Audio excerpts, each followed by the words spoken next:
Okay, hi everyone.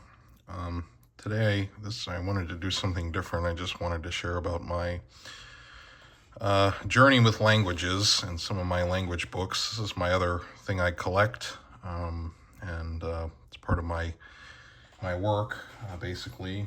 And a lot of what I do in my for my historical research is translations. So, like, this is something I was working on today. This is from an Ottoman text, and I was reading and translating that using the dictionary. So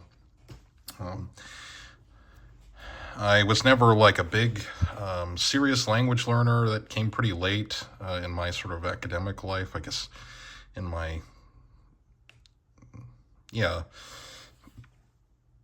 I started with German in college. I had done like Spanish and French in high school, but it wasn't very serious. And then when I was a kid, I did like have an interest in like the runes and Tolkien, and I had a lot of books on ancient Egypt and hieroglyphs, and that really interested me a lot. So that kind of thing. But that was just sort of kid stuff. When I got to college, I tried to study German. I didn't really keep up with it. I wasn't very serious of a student. Didn't study enough, and also the way the courses were taught, even though my professor, she was very good, was not really working with me. I didn't like this sort of what I thought was like an overemphasis on speaking instead of just really getting into the grammar. It was more like speaking and listening. And I guess that's just a difference in philosophy. I think you really need to know the grammar of a language very thoroughly or to a very good level before you just focus on speaking and listening. Because a lot of people are gifted in the sense that they can learn to talk in a language very quickly, but they don't really necessarily know how to translate it, or how to like analyze something the way I would need to do it as a historian, right? So it's a different approach. But anyway, and then when I started doing my master's degree, I was in this Ottoman history course that I took because we didn't really have many classes, and I thought, oh, I'll just do this to get the credits I need for the degree, and then I'll move on to keep doing what I was studying at the time. But I got deeper into it, and I thought, well, this is interesting. And I was watching some videos from this channel called FLC Lang Media. It's still there, still up, as far as I know. And they have a lot of nice just intro videos to different languages. They've got Turkish and Persian. Those are the ones I've watched, but they have other ones too. And then I said this to one day in the class, and he said, well, if you want to try, come practice with me. And I'll always be grateful to him for working with me closely, one-on-one. And this was the book that he asked me to get, Robert Underhill, Turkish Grammar. And 1976, MIT Press. It's pretty no frills kind of presentation, but it's a very nice textbook, and it's a lot of use, as you can probably tell. A lot of time in my briefcase or backpack, and this was the one I used. Would still probably assign this to students today. If I had students, I would ask them to use this one. But we did that for a while, just working from this book, and then eventually we decided just that we would start reading Ottoman texts, and that was really rewarding. And ironically, I decided to focus more on this Ottoman stuff because the topic I had been interested in before that I thought, oh, this is what I'm going to go do my graduate studies in for my PhD, was going to be like America in Southeast Asia. But like really long term. Like I was thinking about it in terms of going from like pretty much the 19th century up to the Cold War, and during the Cold War, because I thought like the way it's usually presented with America and Vietnam is, people assume that America had nothing to do with that region until that period, and anyway, the relationship to languages. That was the idea I was going to kind of argue against. This was my plan, at least at the time. But the thing with that to do with languages was I thought I can't.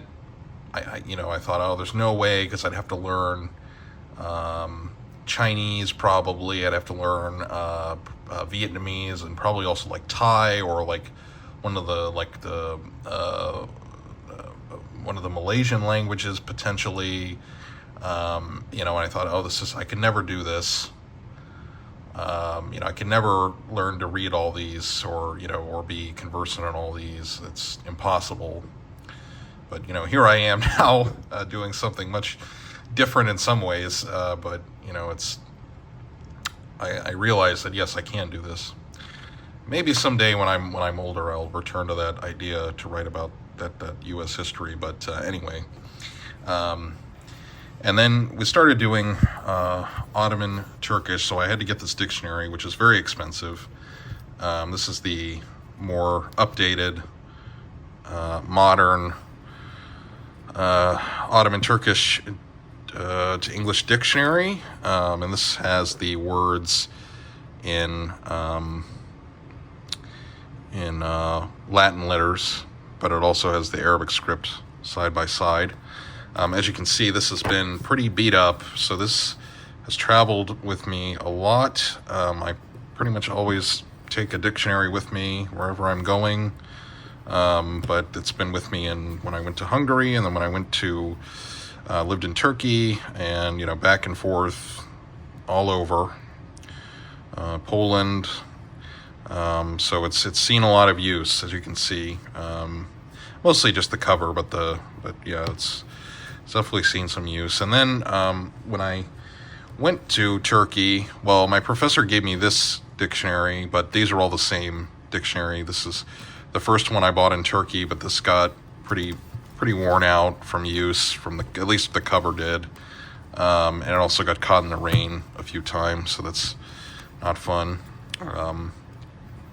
But this is the Red House Dictionary, so Sir James Red House. He was the author of this back in the 19th century, and this is still pretty much the gold standard of Ottoman to English dictionaries. This is still used pretty much by everyone working in English, yeah, I bought this one here from the publisher. Nice people.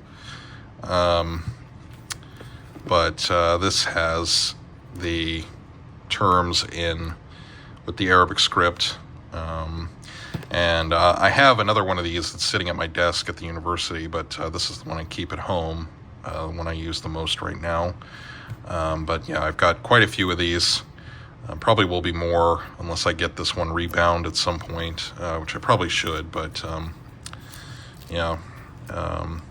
And the other book, when I was starting out in Ottoman, I never used this a ton, but it is an interesting book. This is a reprint, obviously, of a 19th century grammar that was, and kind of textbook that was compiled by he was of Hagiopan, who was of Armenian heritage, but I think he was a Protestant missionary, where he wrote this on behalf of the American Protestant missionaries that went to Turkey, and that founded Robert College in the Ottoman period, which is still a high school, and became Boğaziçi University, Bosphorus University. Still exists today. But this is interesting book. It's got a bunch of exercises. You can find this on Internet Archive. But yeah, I have this reprint edition. Sometimes I come back to this to use it as reference, but the main book for learning Ottoman is this book by, I think it's Korkut Budai, who's the Routledge Introduction to Literary Ottoman. That's the one I mainly use if I need to check grammar points and stuff like that. But that's Ottoman.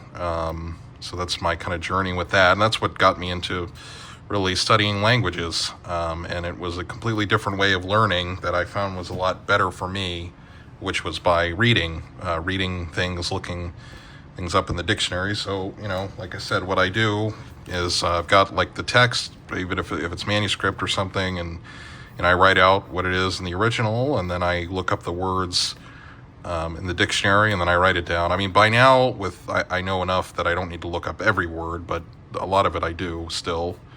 And this is how you learn, pretty much. You have to write it down with a physical pen and pencil, and that's how you really learn it. Especially for these kind of like classical literary languages. I also, wanted to do Hungarian because that's important in the sort of sweep of Ottoman history of the Hungarians. I think this is the first grammar book I got. This is the most accessible one, Hungarian Essential Grammar. Hungarian is much more difficult, I would say, than Turkish. It's got a lot of the same principles, and it's an agglutinative language, which means you don't have prepositions like we do in English. You have cases, so suffixes and postpositions. So, like the dog is in the house. So in Hungarian, you would say like in would be attached to house as a suffix, and then you would have the verb like to be, and then it's just different. And Hungarian's also more complicated because the kind of directions are very much more granular than even Turkish. Like if you want to say I'm going to the restaurant, like to go in and sit down, like that's one ending to the word restaurant, versus like I'm going to be like to stand in front of the restaurant, like in the sense of like maybe you're waiting for someone. That's a different like construction. Anyway, I don't want to get into the weeds on that, but much more complicated. But this one's okay. I think it's the most accessible grammar, so it's not awful. It's just not super user friendly if you want to really learn. This is like more of a summary, and really nice little book. This is pretty cheap, I think, but it's not easy. It's really not easy, especially to teach yourself.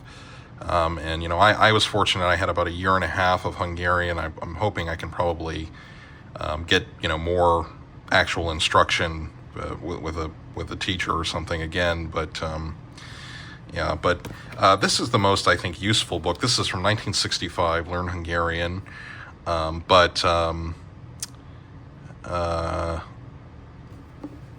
It's nicely laid out. The examples are good. It's got like this little line art, which, really helps a lot, actually, having these little pictures. I have another book from like around the same period that's like Hungarian and words and pictures, similar kind of thing. I didn't get it out for this, but this one I've been using again lately to practice, and it's a nice book. Whoever holds the rights to this should probably reprint this one because it's nice. So that's Hungarian. It's still an ongoing thing, and that's all these languages. It's really an ongoing project, kind of a lifetime process. I might talk more about this at the end, but I think on YouTube especially, there's a lot of bad and in some cases predatory advice of people, especially if it's people trying to sell things to learn languages, that is not very productive in terms of showing people that if you do want to learn a language, it's going to be a many project of many years, really, to even to get to a level of, fluency, if we can use that term. And even just to get to a level of functional, like reading, like I can with some of these, with Ottoman in particular. It takes a long time. It's just a lot of practice, and it's not going to be like, well, if I do this many hours of study, then by this such and such time I'll get it. It depends on your learning abilities, so many different things. Anyway, I think if you're interested in this, I will say this: the channel by his name is Alexander Arguelles. He has a lot of nice videos about language learning that's very sincere, and I think he's very realistic about, kind of, if you want to, about language study, what you can conceivably do. But anyway, moving on to the next thing. Then the next language I worked on that I don't have all the books for with me, because one of them is at my desk, not at home, but is Chagatai, or Turkey. So this was the language that was spoken, I guess Uzbek would be kind of the descendant of the language. And this was the language that Babur, the founder of the Mughal dynasty, wrote his Baburnama, his memoirs, originally. Quite a bit different than Ottoman in many ways, in terms of like some of the grammar elements, and the vocabulary is different, but interesting. This is the Dictionnaire Turc Oriental, which is from which was done by this French Orientalist, I should say, Pavet de Courtrai.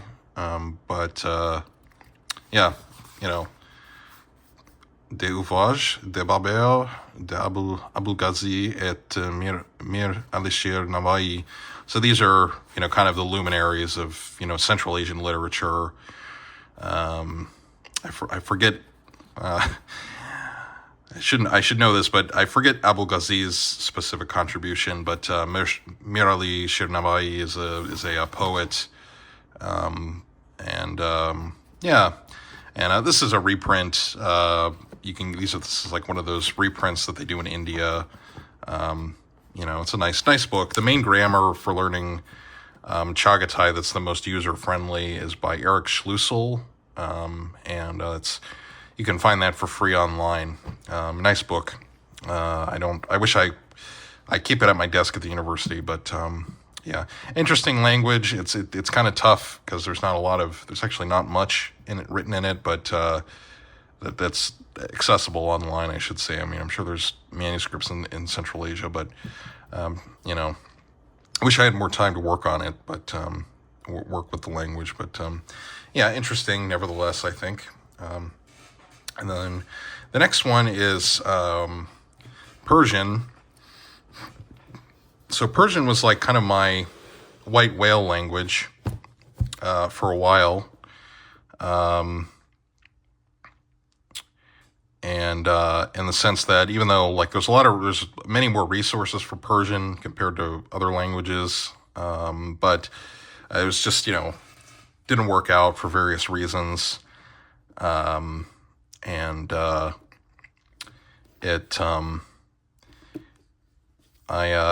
I've gotten this from the library over the years, but now I own a copy of Introduction to Persian by Wheeler Thaxton, who's translated a bunch of different, Islamic historical texts, and I think some instructors of Persian don't particularly like this, but I do like it because it's got the examples of the Nastaliq script. So this is the way the letters are written in Iran today, and also elsewhere in the kind of wider Persian-speaking world. That used to cover like Ottoman Empire, Central Asia, India, pretty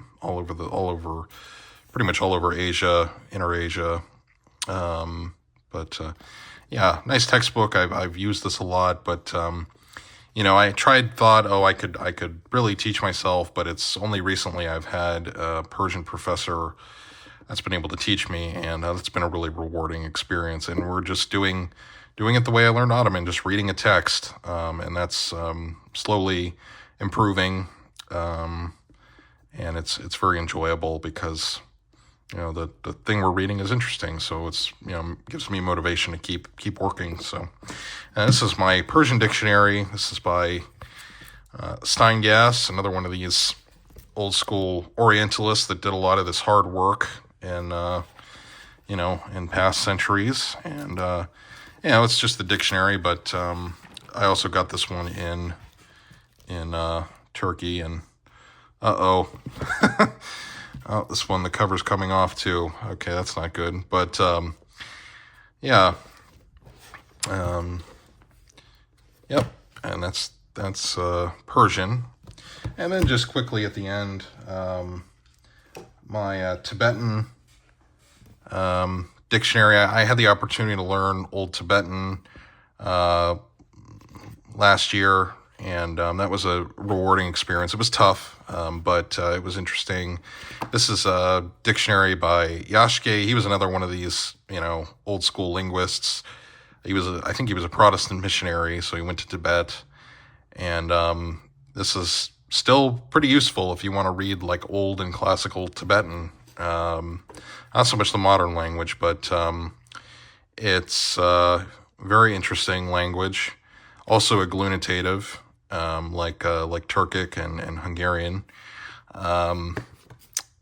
and I have even done a video reading some of the old Tibetan annals. So if you want to take a look at that, you can find that on my channel. I did that video a little while ago, but not really something I don't know how much I'll do with this over the course of my life, but it's fun to just try things. I think that's what language learning should be. It should be kind of about fun and that sort of thing. I will have to learn Polish because of my family. That's work in progress. It's not an easy language. It's a very rich language, and but for an English speaker, it's tough, But I'll learn it. I will learn it eventually.